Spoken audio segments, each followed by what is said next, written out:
we did the Bend Don't Break with Ghetto Movement. And that was, it was basically a class. Like I basically ran everyone through entry level back bridge spine kind of training. It was really reflective of the basics program. So that's a good one to go back to if you haven't gone through that or even just kind of watched it to see how like those kind of sessions are organized. So it was a bit more full framework, right? So talking more about building off of the layers and then like how that leads to your bridge. And today I wanted to just really hone in on the bridge. And this comes from even just communications with students is like, it's pretty laid out and simple until you get to the bridge. And then that's where all kind of chaos starts to happen. And it's like, you're upside down and what am I doing here? How am I thinking about this and that? And bridge is a unique one. And it's more so unique that we need to speak of it the same way we would speak of other feats like splits and really break down, how we need to move through starting points and what's the expectation. That's the big one for me on my journey with the bridge too, is like, what's the expectation? Like you're always trying to get into a bridge or like, how does that look and feel? And, coaching individuals into this, it was all about trying to find a way to present that to them in my communications and like really lay that down. So it's going to be good to have this for playback and also I'll probably chop this up a little bit so I can send little pieces here and there when it comes up, but we're really focusing on the bridge today. So what are those expectations and how does that look and feel? What do we want to think about and progress and how do we want to maintain a lot of progress we make into a bridge? So what I'm going to do is just present what's on the whiteboard here. And then you can take some notes. You can drop some questions in the chat box as we're going, like if it just comes to mind. And then at the end, we will kind of run through all that and we'll reference anything I had talked about here. And yeah, just really dive deep into the bridge and the back bend, some of those things. So I'm going to step back a little bit here. I think my mic is pretty good. You guys can hear me when I'm back here? Yeah, cool. So there's 5 things I want to talk about today. So we'll talk first about the specific positions, right? Like what are the starting points and expectations and kind of progressions leading up to something as a full bridge. We'll get into then talking about the faults that are commonly seen when someone gets into a bridge. I'm going to just expand the screen so it's more. Yeah. So then we'll get into the faults that are commonly seen, things that we would want to be considering and not doing when we're doing back bridge work. We're going to talk about special tactics specific to being in a bridge. So how are we laying out these tactics and what are they going to do for us? What are we thinking about when we're doing it? We're then going to talk about targets. So just one sec here.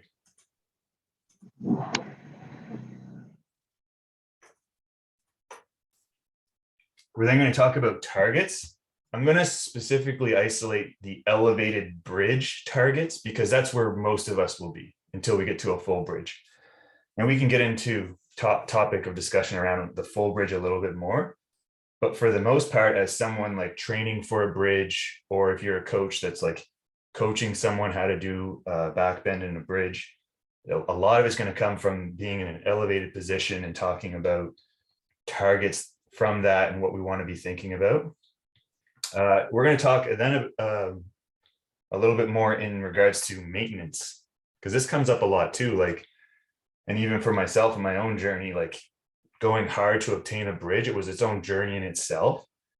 And anytime you do these certain things, it always comes back around to like, okay, well, how do I kind of maintain a lot of what I've gained here and kind of move into other areas and get back to certain other things? So that's going to be a good one to talk about as well, because that's where a lot of us end up, or we will end up when we obtain certain positions or unlock certain flexibility. It's like, well, how do I maintain this and not feel so isolated to just training this thing all the time, right? So let's talk about specifics, positions. So I've got 5 listed here. These are the positions that I coach regularly throughout someone's journey. So we're always going to be kind of looking at these positions and watching how they're developing. Are we, hitting certain expectations here along the way while looking at the bridge itself, right? And you'll see these in the programming. These positions, as you progress, when I do programming, they're pretty much always there, whether it's like warming up or just, reflective in another way. So we have the half bridge. So the half bridge is, it's basically like a glute bridge, but it's focused on the arc and the extension, right? So we're learning how the lower body needs to establish that strength, how the hip flexors extend more, how the trunk extends more. And expectations for the most part are that we can hit that for an easy 60 seconds. That's like a pretty obtainable target. And that's important to always reference and come back to, because someone may not even be able to hit a half bridge for 60 seconds, and maybe it hasn't developed that much yet.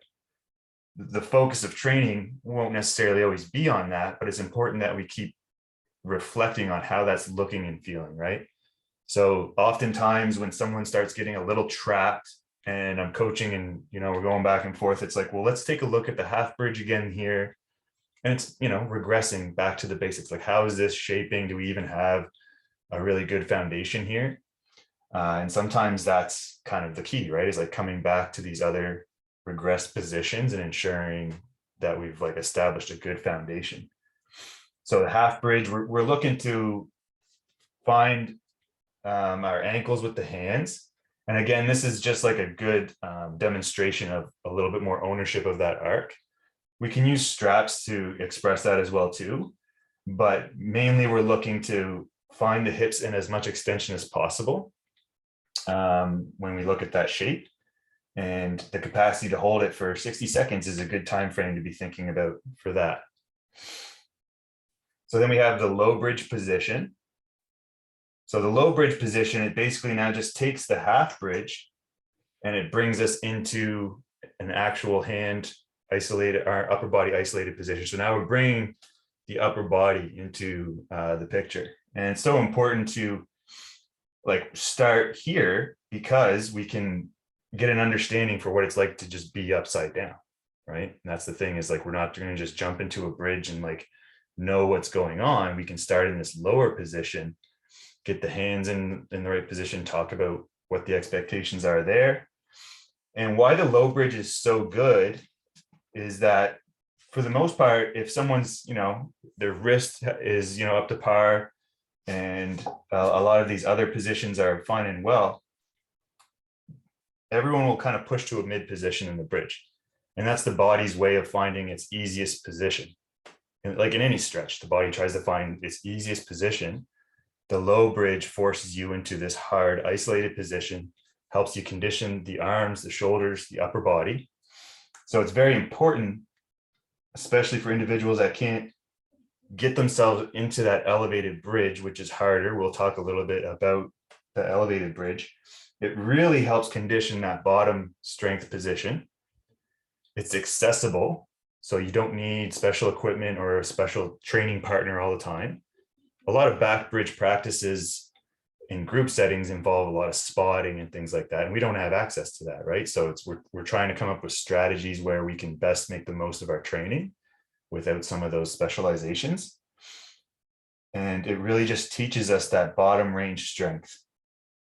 So the low bridge, we're learning to create that tripod position, and we're holding the head just off the ground, like just floating off the ground. Even if the head's still grazing the ground and you're just feeling the isometric, that's enough for someone to actually start getting an understanding of the specifics of the bridge and kind of what the expectations are there. I put about a 20 to 30 second marker on that for students. So, regardless of how good their elevated bridge looks or how these other things look, it's like, well, can you hold this low bridge position with good form for 20 to 30 seconds? That's a good expectation across multiple sets. Then we can think about moving to mid bridge positions. So the middle bridge position is basically at midpoint where the arms are still bent. We haven't found full extension yet. but we're now able to express our back bend in a higher position and start thinking more about how the hips are starting to come more into the picture, what's happening to our breath and all of these other things while we start to move into a higher bridge position. And that's one of the things too, is people maybe focus too much on a perfect bridge.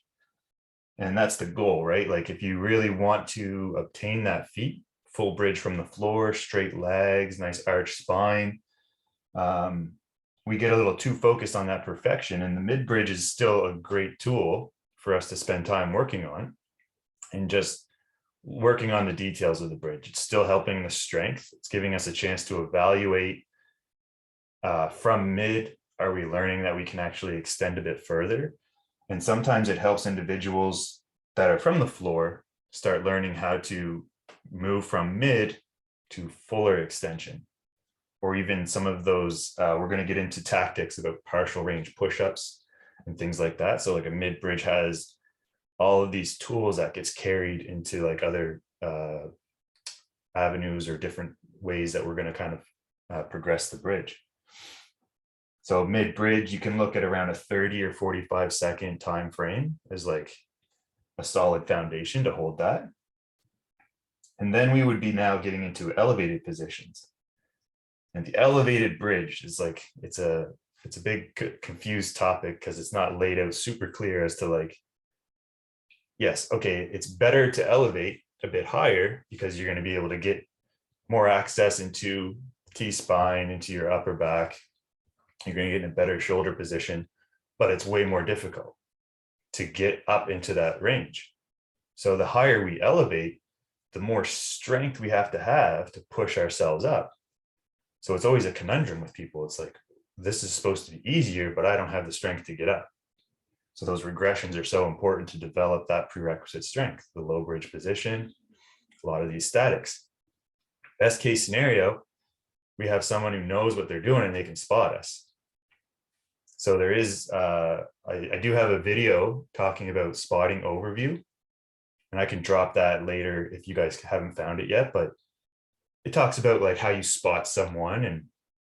And if you have access to that, it's the best tool because you can easily get up into your bridge. And once you're there in an elevated position, it's easier and it's easier to hold. It's easier to make these articulations with like fully extended arms and you know, like just having the support of even going back down too. Because once you're up there, it's like you need the strength to come back down without crashing on your head.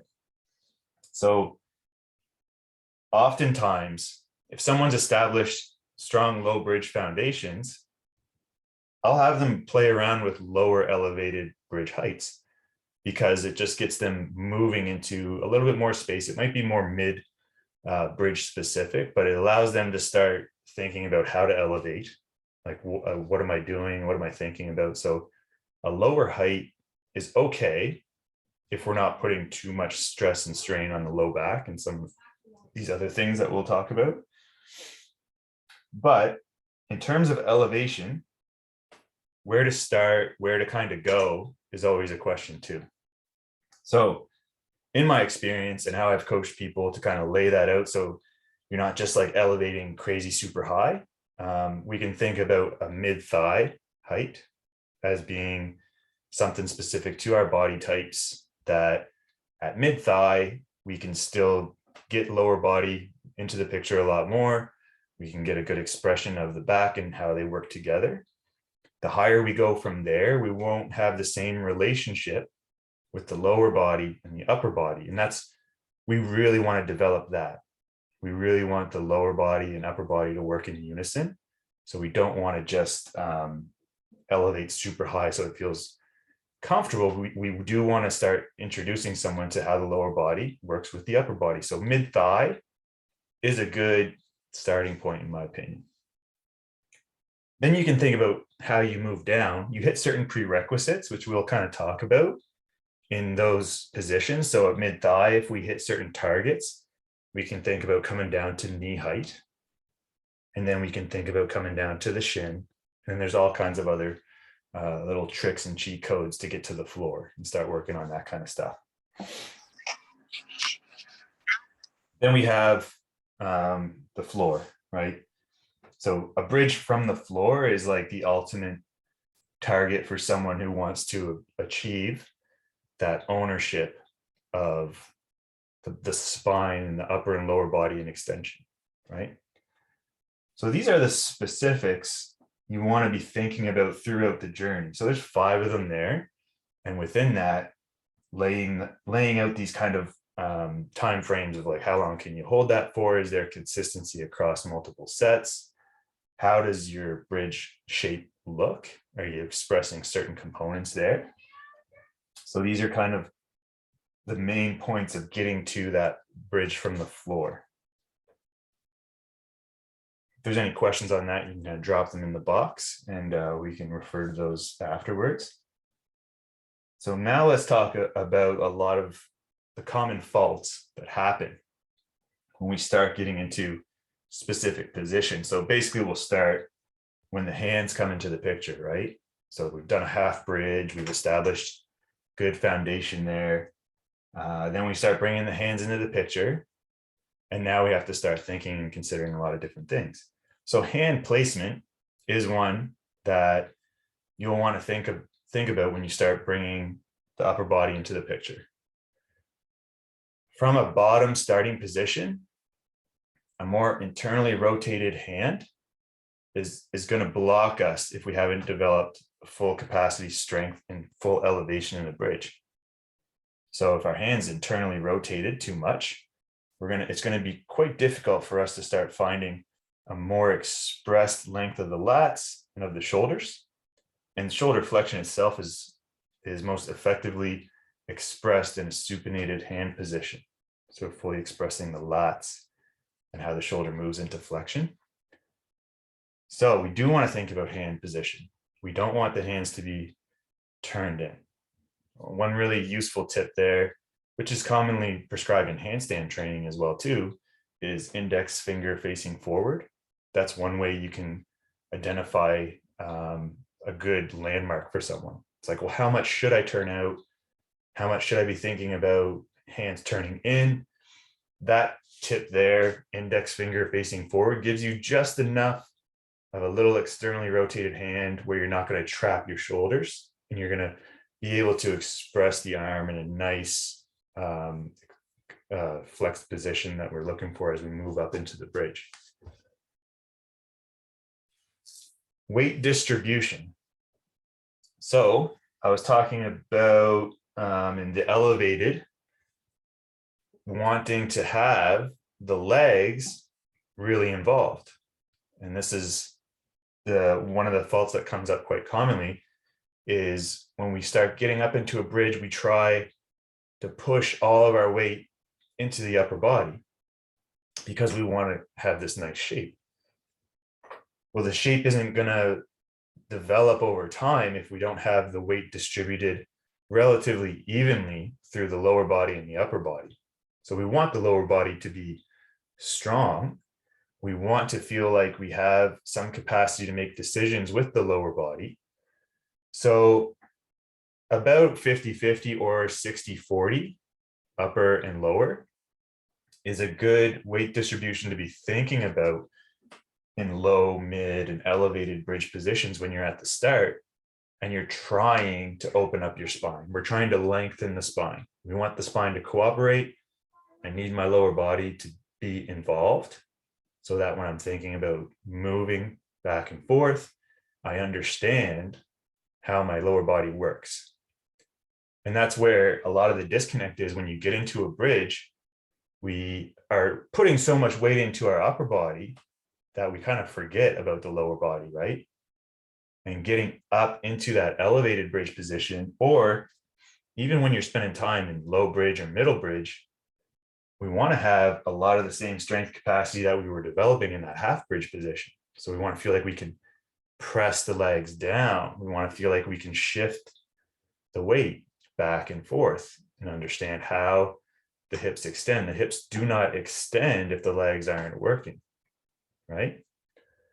So weight distribution is a big one. So I will usually say 60-40 upper lower in an elevated position is like a good rule of thumb, because you're going to have a little bit more in the upper. And as we're thinking about pushing and pushing with the arms to get the spine to lengthen, it'll have a little bit more weight distribution that way, but you don't want to lose sight of the legs, right? Along with that is a premature extension. So usually losing the legs is also because we're trying to prematurely extend into our bridge. So we start moving up and like right away, we start trying to move forward because we want to make a shape. So we're trying to make the shape of, I want my bridge to look like this. Well, that premature extension doesn't lengthen the spine, right? Common traits that you'll see from that is like a bowed arm. So someone that will prematurely extend into their bridge, their arm is really bowed because they haven't actually fully elevated the shoulder. So it's kind of like a false looking bridge. So sometimes you get a side angle and it looks really nice. And then you kind of look from the front, and you're like, oh man, your arms aren't even straight because we're prematurely extending. The low back is really mobile and it's really easy to do that. Other consideration, the premature extension.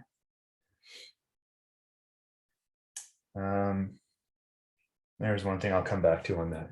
But those are the kind of the big common traits that we see or want to think about. You could think about the neck. So a big straining of the neck. Again, it's the feeling, like I want to feel my bridge. So I'm going to really strain and extend my neck. When in reality, if we just learn to let the head go loose and relax, we can put the stress and the focus where we want it to be through the T-spine, through the whole spine. Think about that premature extension the same way you would with splits. So imagine if I go into a middle split, and people actually do that too when they start training middle split. They just go as wide as possible and they just try to like, okay, I want to split, so I'm just going to go as wide as I can and just hold this and try to go wider. Well, that's kind of the same thing that's happening when you try to go into a bridge and prematurely move into extension. You're not giving yourself the time to let the spine lengthen and to move into a nice arc. So think about, like, again, the focus of, well, my legs aren't straight yet, or my shoulders aren't stacked. That's okay, because that will develop over time, right? So that's always a coaching process with someone that's training bridge, is like, oh, look at my elevated bridge, my legs aren't extended fully, and how do I get that to happen? Or how do I get my shoulders to stack? The same way we get to a full split, we hold where we're at right now, we let adaptations occur and tissue adapt and recover and develop, and it gets better. Like, that's kind of the focus there. It's like, oh, well, maybe if you do this or this kind of trick, we'll do it. It's like, no, a lot of times it's just like, we need to be in our bridge. We need to understand what's happening, what the demands are of that bridge. We'll get into some of those tactics here in a moment, but you have to hold your bridge. You have to have good weight distribution, good hand placement. And as we develop the capacity in certain positions, it will improve. The layers will get better, right? And as the layers improve, our bridge starts to improve as well too, right? So that's often more of a counseling piece, is like, don't worry, it's okay to hold this position, it will improve, and this is how it's going to improve. So how it's going to improve, let's talk about elevated targets with the bridge, which these targets apply for me as a coach when someone moves to the floor as well too. It's not going to look perfect the first time you start doing a bridge from the floor, and that's okay. But if you can lay out some of these measurable targets of how your shape will improve and what you're looking for, then you're going to be kind of at least putting your mind at rest and knowing what you're working for. So establishing a vertical arm position is going to be more important than having your legs fully extended. Okay, so keep your weight distribution strong. Legs can stay bent. Let's focus on finding a vertical arm and a good elevated shoulder. The more expression you have there, the more length you're going to get from your spine. my T-spine and my spine itself is not going to cooperate with that long extension if I don't have the capacity to fully elevate and move into that higher bridge position. The more I can express that, the easier it'll cooperate with me as I start straightening the legs and changing position. So that is a core target, just getting a vertical arm. Around 30 seconds consistently with a nice vertical arm expression. A good strategy there is to measure the angle of the leg. Okay, so if my arm's vertical and it's behind my wrist, that's fine. Let's just take a measurement of like the angle of the leg, and we can start setting certain targets as to like how you start improving that hip extension and that full extension through your bridge. And then you have some kind of target to reflect on. A more stacked shoulder. So the arm is now vertical. Now the intention will start to go a little bit more into the legs to help create extra length of the spine and get the body doing a little bit more work and extension. And in doing so, we're going to try to get the shoulders expressed in their best flexed position in the bridge. Stacked shoulder may be a little bit behind over time, and that's okay. If we're expressing a nice arc, we have fully extended arms. We're trying to get the shoulders just a little bit more stacked over the wrist to express that full ownership through the pecs and the lats. Then after those targets are obtained, we can start focusing more on finding the legs. And finding the legs is somewhat of a challenge too, because now just think of your body type and okay, the shoulders are vertical. We've used a closer leg and upper body position to work on that so that we have strong elevation, good weight distribution. Now what we can start thinking about doing is walking the upper body out a little bit. So moving the hands a little bit further away from the legs to see how we can find the legs more in extension while maintaining those other two targets. So that's the thing is like, okay, if the legs are bent and we've established that strength in a vertical arm and a nice stacked shoulder position, now our goal is to challenge that. How strong can we maintain that as we move out a little bit more so that the legs can extend and hold that position? That's where a lot of people will get trapped. So, okay, now I'm trying to straighten my legs and they're just jamming and jamming. And it's like, you got to walk the hands a little bit further from the legs and challenge your upper body's ability to maintain that length and extension. So these are the main targets that I focus on when coaching someone in a bridge. So coming back to those targets on elevated, where I said mid-thigh, knee, shin height, this is kind of what we're working for. So, okay, mid-thigh is where we start. We got vertical arms, shoulders stacked. We're finding the legs. And around that time, when you start stacking the shoulders and finding the legs, then we can come down. And it's almost like the same process starting over again. It's like, okay, now we're at the knees. We're going to find a vertical arm. We're going to stack the shoulders. We're going to find the legs. The vertical arm actually is quite maintainable once you've achieved it from the elevated and you've reached these other targets. It becomes a lot easier to maintain as you come a little further down. But even then, as you get to the floor, it's the same process. Okay, we're looking for a vertical arm. We're looking to find the shoulders a bit more stacked. And now we're going to start finding the legs more. So these are important targets for someone that's working on a bridge. Like, what am I working for? Well, you're working for a bridge, but like what points, right?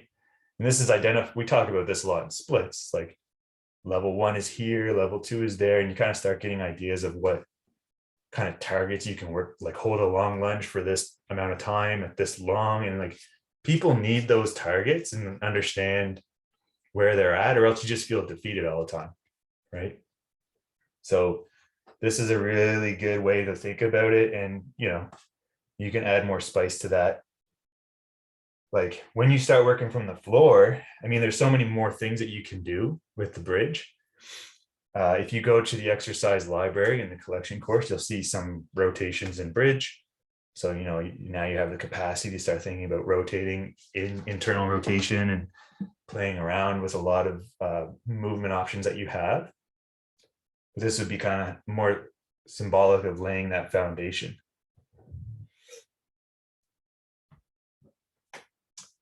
So we need tactics to obtain these things. This doesn't just, it may just happen, but there's things that we want to put in place to ensure that we reach a vertical arm, we stack the shoulder, we find the legs.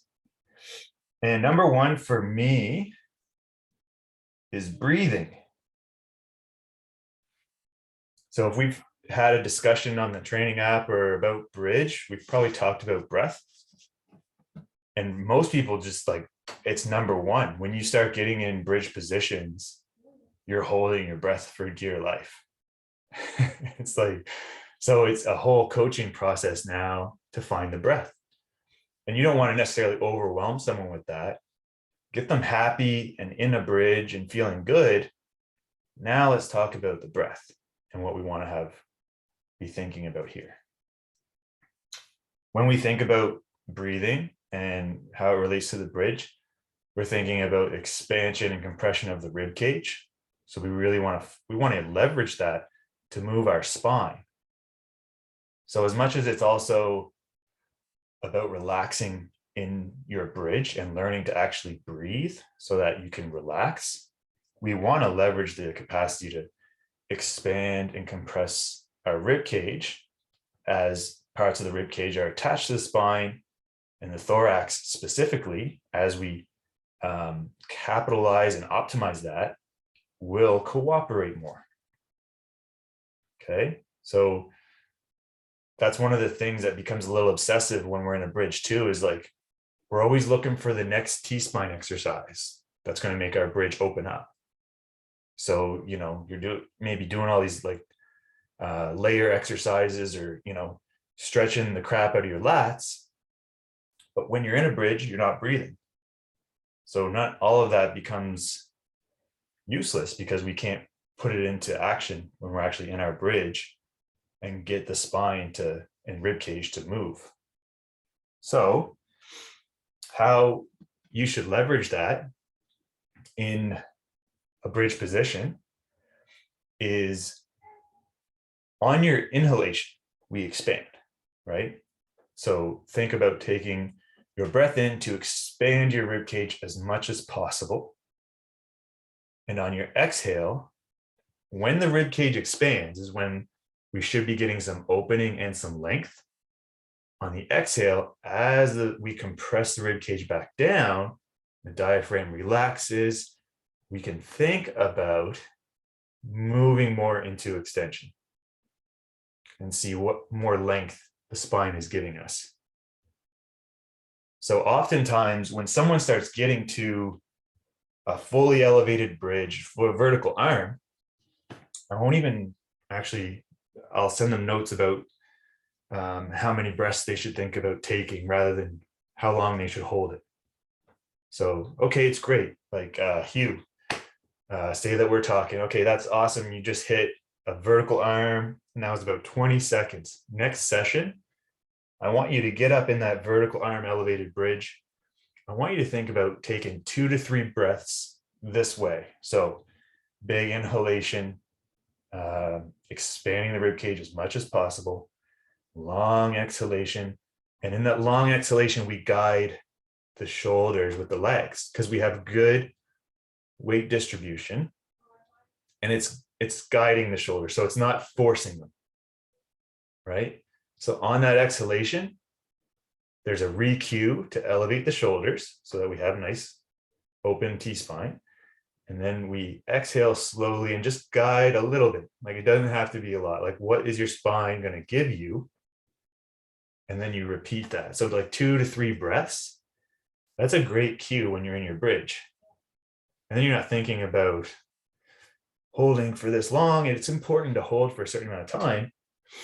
But in that way, 2 to 3 breaths becomes 30 seconds or longer, right? Like, because you're actually now enjoying the bridge. Now you're enjoying in the position. You're actually thinking about how the spine can move with the ribs and how we're creating some kind of movement there. So tactic number one, learn to breathe. Okay. And that's like, if someone hasn't tackled that, we don't need to prescribe more lat exercises or, more T-spine openers, because none of that will do anything unless they learn how to do the breathing. That being said, though, you can teach those breathing tools in regressed positions or different layers, right?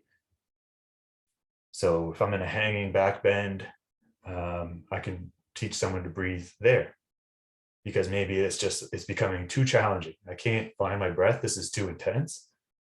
Okay, let's go into a hanging back bend. Let's find our breath. And then it's like you can actually articulate what that feels and looks like.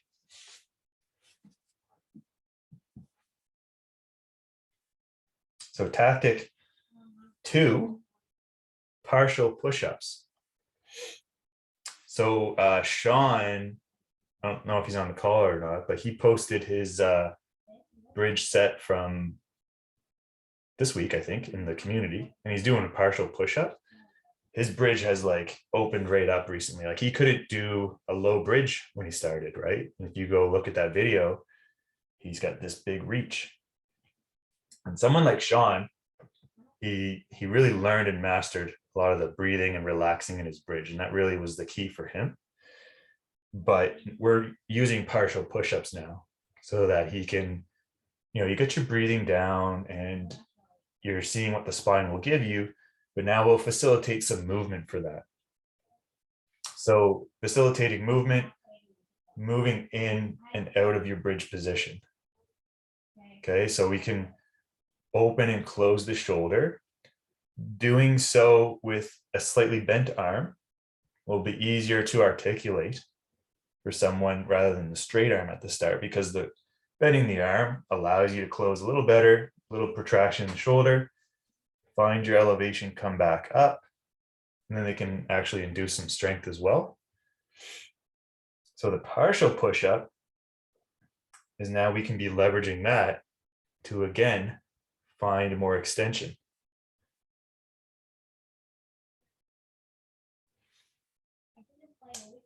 Number 3, expansion work.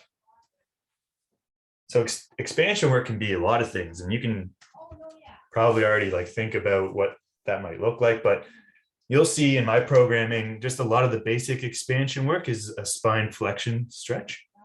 So we're just grabbing underneath the knees. We're letting the body move into more open upper back position, and we're going to breathe there. There's a lot of ways that we could apply that expansion work with other exercises. But basically, we're just thinking about bringing air into the ventral cavity more in the upper back from a protracted state. That's, Jefferson curls and bridge work, those are movements of the spine. But again, think about how we're balancing out the position itself. It's like, okay, I'm trying to get in this big, extended, compressed spine position. There needs to be a balance of expansion work. So breathing work in a nice, protracted, focused upper back position. So balance, right? Strength and breath. This last tactic here, this is kind of one that sometimes you don't know, if you should talk about that, because that's kind of the difficulty. Sometimes you assume that that's something that, you try to clearly lay out, but sometimes when people train flexibility, they don't consider rest periods the same way they consider them when they strength train. And rest periods are super important, right? We're doing a bridge hold, a static hold. This is all strength work.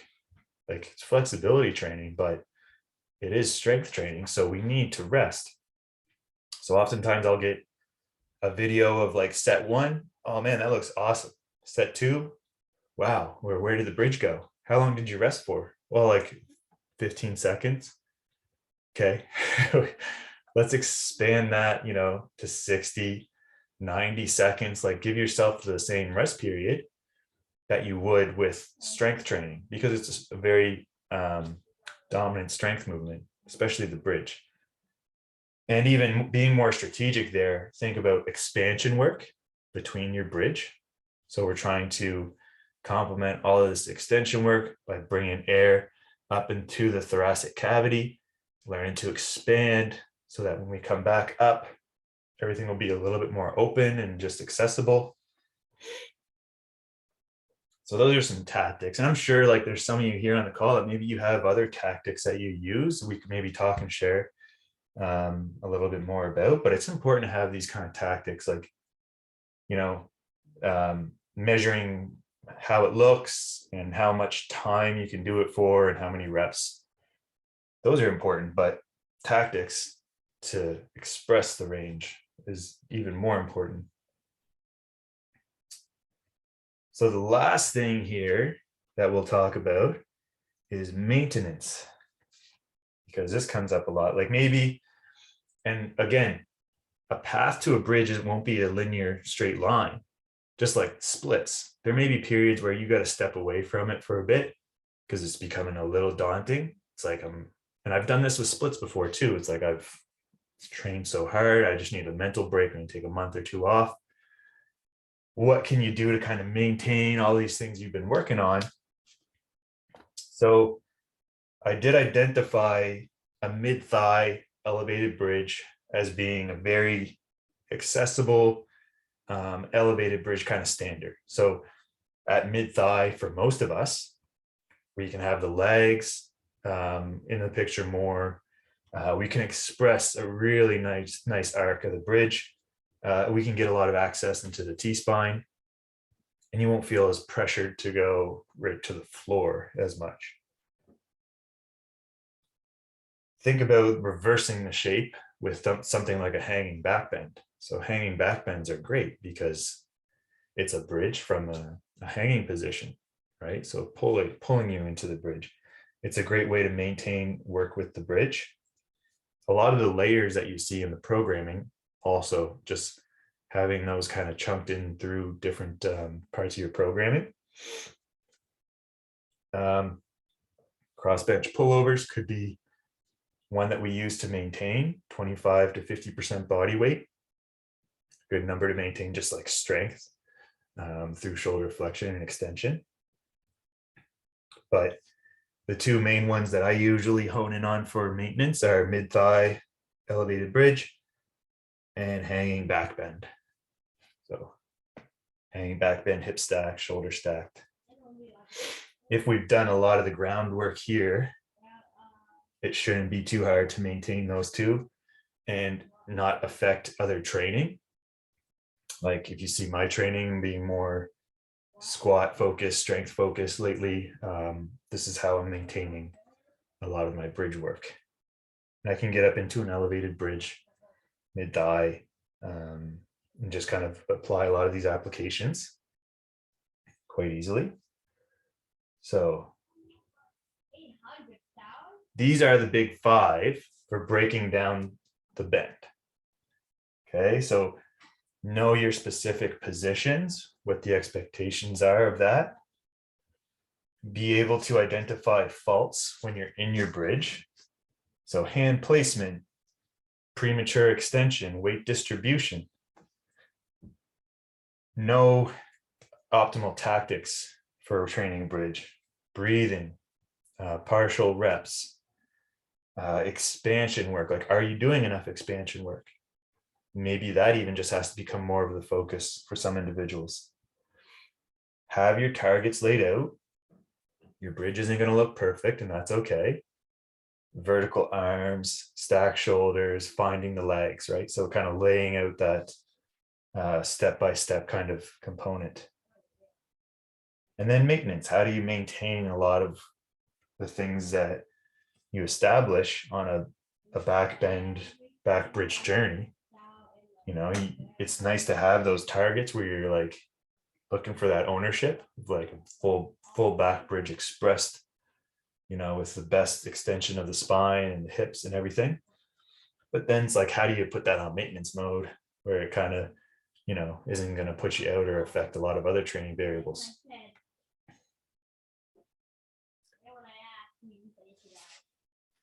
So those are just some 5 variables there, guys.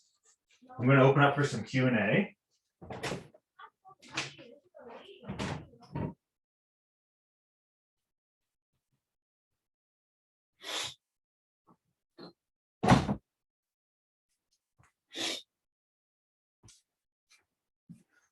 All right.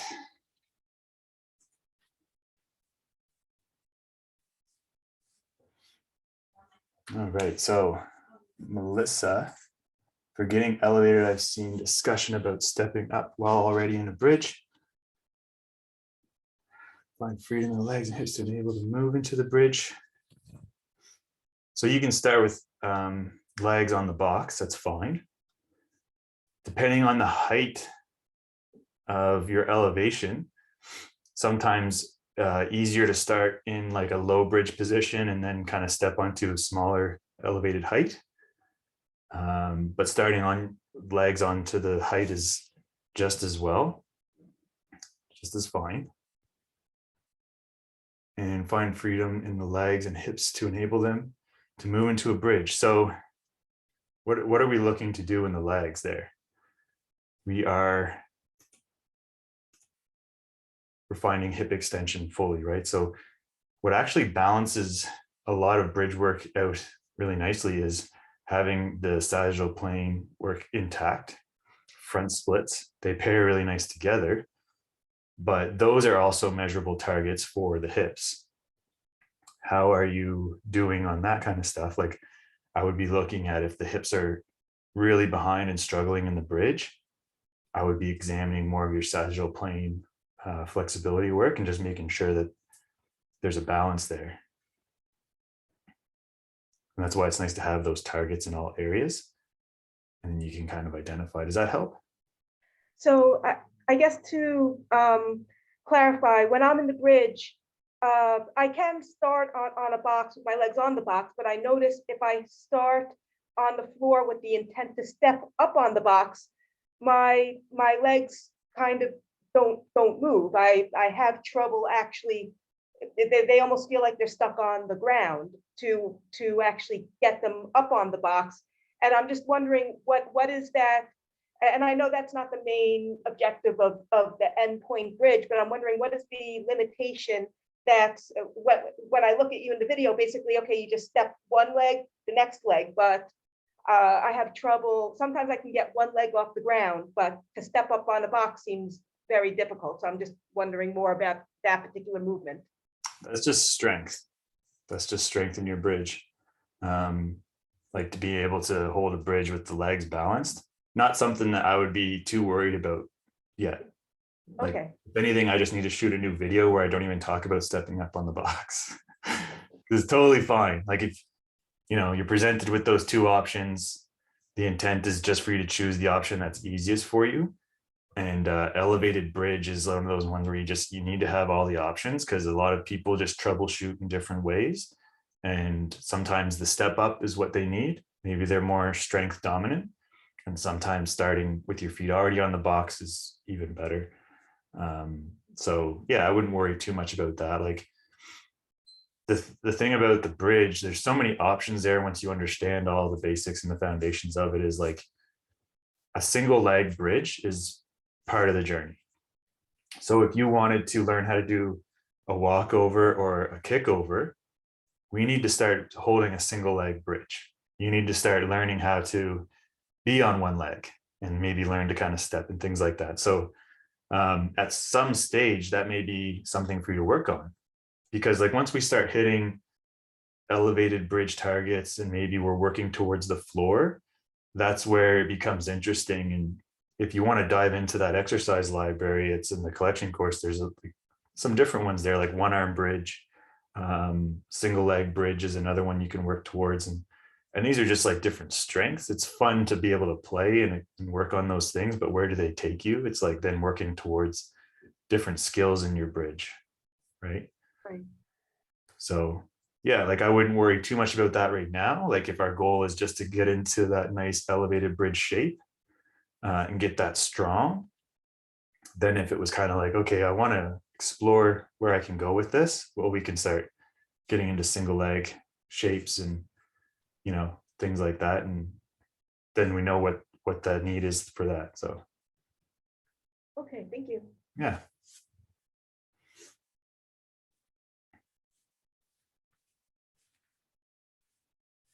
Any other questions on what I presented, or maybe just some things with your own journey?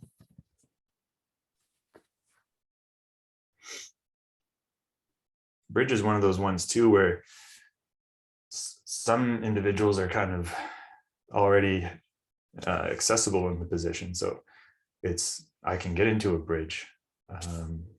What do we do with that individual? Like, what are their needs now?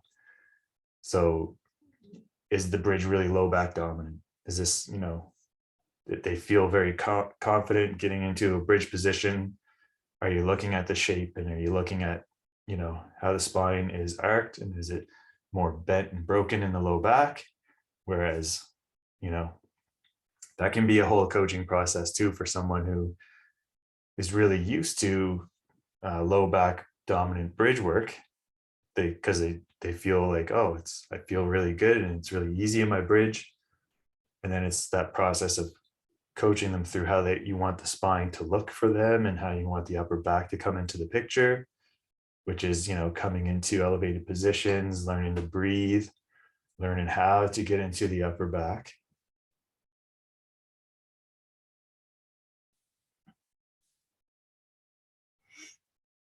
Stu, you had breakthroughs recently in your bridge, like in the last few months, like getting up into an elevated bridge. So I remember Stu is actually local here where I live, and him and I, when he was first getting into a lot of these foundations, we met at one of the local gyms, and for him, it was just, I spotted him. I remember giving him that spot, and it was like a breakthrough. Like he just had to get into that top position and understand what was going on and how the legs kind of worked with everything. And then after that, it was like, now he's on his own. He's hitting elevated bridge work, doing push-ups, and we're exploring all the strength in that way. So I think that was kind of I think one of the breakthroughs for you, Stu, is I remember you were struggling with the bridge, and there's just having that one spot. And if you do have access to that, I had to basically coach my wife into how to do it when I was in the journey. It was like, this is how you have to grab my rib cage, and this is how you're going to protect me or whatever. And she played along. It wasn't perfect, but getting up into your elevated bridge is like, you can start getting a better understanding of how the legs work and how your upper back and stuff works. I think that's what it was for me, was that you just allowed me to involve the lower body. Yeah. And I hadn't really done that. I had been doing elevated bridge for a long time, but just pushing through the upper body. Yeah, that's a big one. Just feel the weight distribution. Yeah, how to use the legs.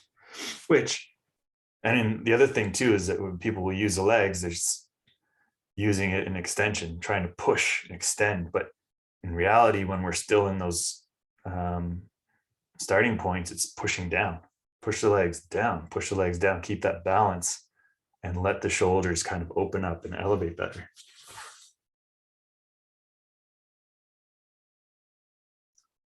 Marine is wondering if I should be working toward a higher elevation. She's at mid shin. Arms are straight, mostly over the wrist. So yeah, I've been seeing your shape, and we've been looking at that. It's looking good. Like more so, like, why would you feel like you need to elevate higher? Is it because of the shape mainly? Is like you're wondering if the shape should be better? Well, maybe a little bit, but mostly because I can't. I've tried to go higher, and I can't push myself up there. So that's mainly why. But if my shape is good at the lower, is that something I need to be able to do? I mean, like the maintenance stuff, when I'm there someday. Yeah, and that's kind of the thing too, is when's elevating kind of too high? It's like, if you start getting too high and you're unable to really use your legs, like I was kind of talking about, like mid thigh for someone who's pretty tight is going to be a good starting point where they can still use their legs. So I mean, we're thinking more, I guess, about your strength is like elevated, you know, maybe it feels hard to go up into a higher elevated, but not necessarily for your current range of motion, because you do have a very nice arc. Your upper back is moving nicely into the shape. The legs are extending, maybe not super straight yet, but you still have a good balance there where that's a strong position for you. So yeah, like as a coach, or if you're coaching someone, like it's not mandatory that someone starts mid thigh. It's more so that if someone is pretty restricted and tight, mid thigh would probably be ideal for that person to understand the legs, and they'll still be relatively safe. In my opinion, that's just from coaching and working with certain individuals. Like sometimes people just go way too high and it's just not really doing anything specific to understanding the legs. Like sometimes you do see like a kick over to the wall kind of hold, and you can open the shoulders up. And it's a nice drill for that, but like to get you progressing better towards your bridge, more so looking at about mid thigh for individuals like that. So like Stu, when he started, like I still remember at the gym there, we were like looking for that mid thigh height. It's kind of like, you know, and we got him into it, and then that was like he could understand the legs and trying to figure out how to get in that position. But yeah, like you'll develop your strength through push-ups at your current range. I wouldn't worry about the fact that you maybe don't have the strength yet to push up with a higher elevation. It's just not something that you don't have to worry about right now, where that strength will come in at different stages. Okay, thank you. That makes sense. Yeah.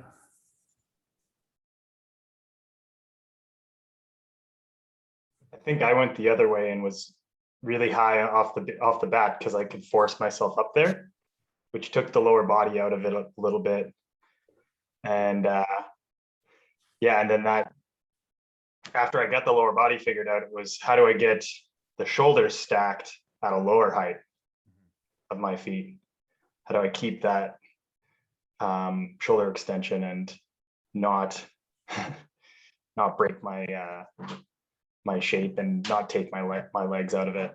Yeah. So I'm messing around with like opening up the hips and stuff. A few different little experimentations at that mid height and trying to keep the shoulder stack. Good. Yeah.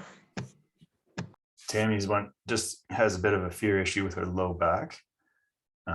Difficult time relaxing. So where are you at with your bridge, Tammy?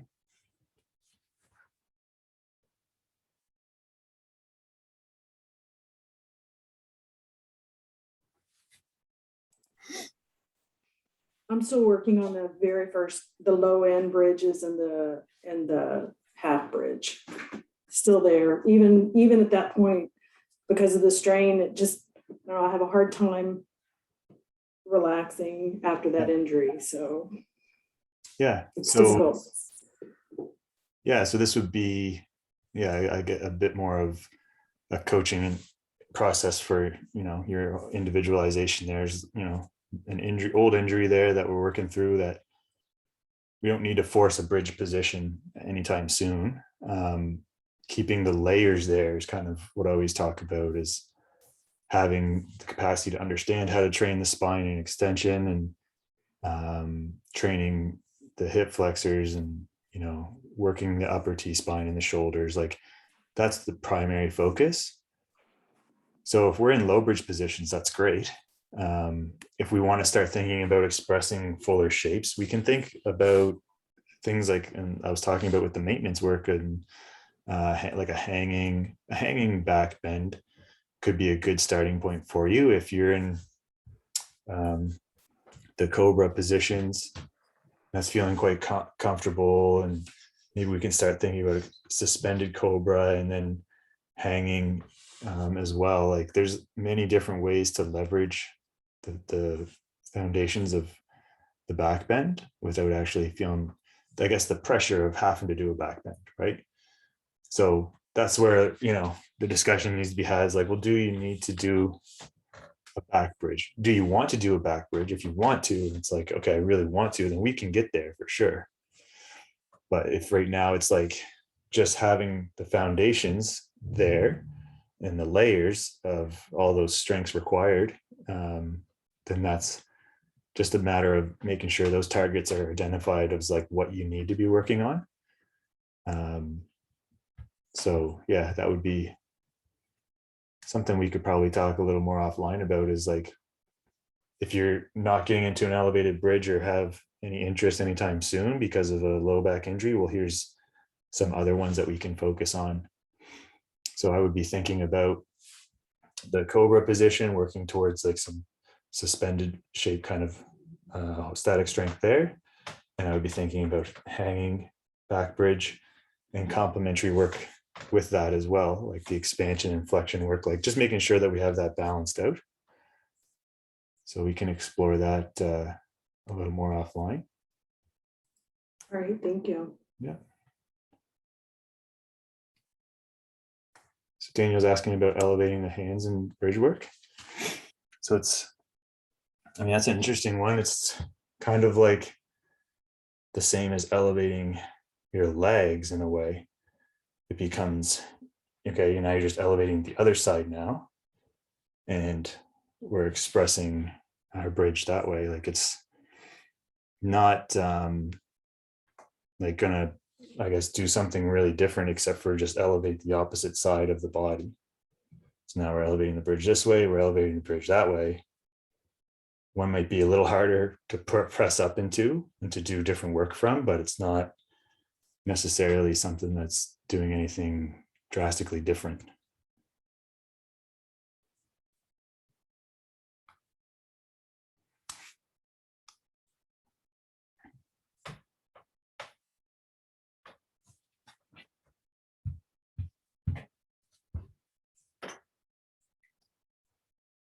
You guys can unmute too if you want to just open up and chat that way.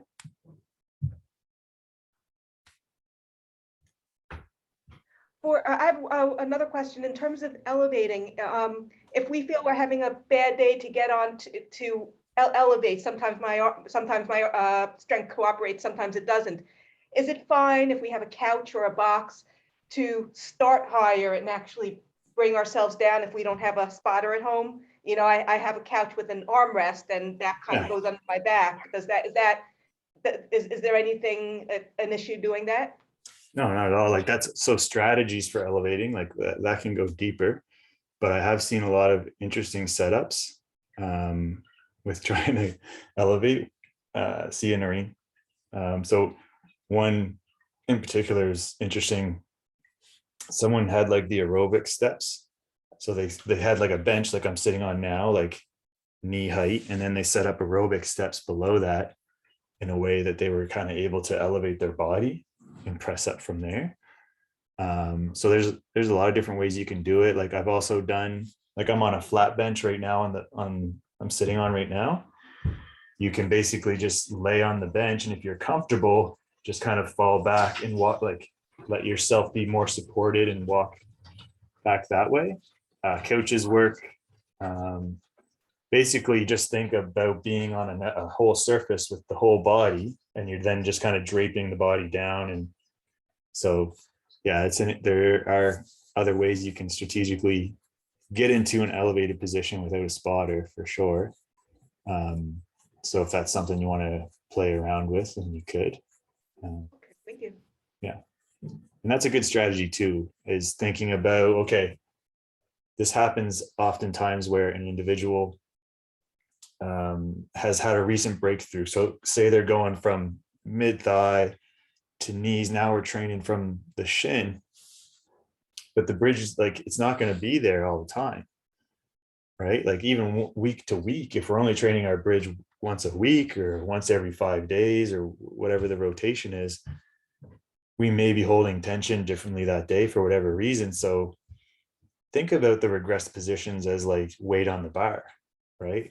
So strategically you can warm yourself up. And I'll usually, when someone starts getting to a higher level in the bridge, I'll usually lay out the sets that way. It's like, we're going to start with an elevated bridge at knee height. Then we're going to go to the floor. Then we're going to do a few partial push-ups. So start thinking strategically how you would warm yourself up to your better expression of the bridge, right? And that's always the thing that we kind of get wrapped up in. Flexibility training is always hard because we know where our best range is. And half the time it's learning to allow yourself to get to that range over the course of a set or for whatever it's giving you that day. And having those strategies, like for training a bridge, start with an elevation, do some partial push-ups, give yourself time to open up to your best position.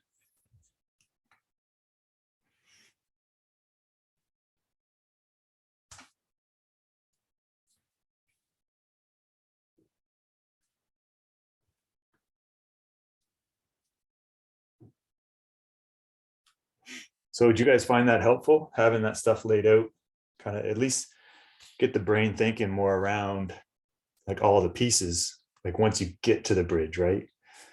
And yeah, the last time I did the Bend Don't Break live, it was more just about the layers, and we did like a little workout, and then it kind of led us to a bridge. And I just wanted this one to be just about the bridge. Like, let's just really dive into what happens when you hold a bridge and what are the targets and like tactics, and those different kind of variables are much more important than just holding a bridge. It's like thinking about all those things. And yeah, if you're on your own journey, or if you're a coach that potentially will help someone, these are kind of the really fine tools that will help you help yourself and someone else a lot better than just kind of holding a bridge. There's a lot more involved in that. And you know, the breathing one's huge. Like a lot of people never really get to that point where they think about the breathing being kind of the key factor to actually opening and lengthening your spine. And in my experience, a lot of people get wrapped up in too many accessory exercises before they even learn how to breathe in the bridge. So I think that's going to be one for you guys to put into practice and think about a little bit more. And I certainly try to relay those messages to you as you talk to me about your training. But at least we'll have this now for playback and reference. And yeah. Awesome. Tammy, yeah, so I'm glad that was helpful. Now, you know, if there's some fear in holding your bridge, Tammy, maybe it's just hearing those things laid out a little bit more clearly will help you kind of identify where you need to start. But yeah, reach out to me offline here and we can take a look at some different exercises that maybe will just help you kind of bridge that gap a little better. Awesome. Great. All right, guys. Well, I think I'll end it there, and shoot me a message if there's something that comes up later, and we'll clarify. Awesome. I'm gonna get out and start shoveling all this snow. All right, guys. See you later. Yeah. See ya.